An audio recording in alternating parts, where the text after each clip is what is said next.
5 मुहर्रम अल हराम का दिन करबला की तारीख में एक निहायत अहम दिन था। इस दिन यजीदी लश्कर की तरफ से इमाम हुसैन अलैहिस्सलाम और उनके वफादार साथियों पर जुल्म सितम में मजीद इजाफा किया गया। सबसे बड़ा जुल्म यह था कि इमाम हुसैन और उनके अहले बेत पर पानी बंद कर दिया गया। उमर इब्न साद ने अपने एक कमांडर उमर इब्न हजाज को 500 सिपाहियों के साथ दरिया फिरात की निगरानी पर मामूर क्या था कि इमाम हुसैन के खीमों तक पानी न पहुंच सके। अहले हरम खुसूसन बच्चे और खवातीन शिद्दत प्यास से तड़पने लगे, मगर उसके बावजूद इमाम हुसैन और उनके साथियों ने सब्र, इस्तकामत और ईमान की मिसाल कायम की। इस दिन यजीदी लश्कर की तादाद में भी इजाफा हो चुका था और चारों तरफ से इमाम हुसैन के काफिले को घेर लिया गया था।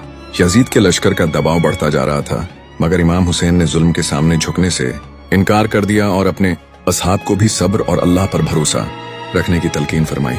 5 मुहर्रम को करबला का मैदान एक मुकम्मल मुहासरा बन चुका था, मगर इस मुहासरे में भी इमाम हुसैन का हौसला, इनकी क़ियादत और उनका मकसद वाज़ेह था।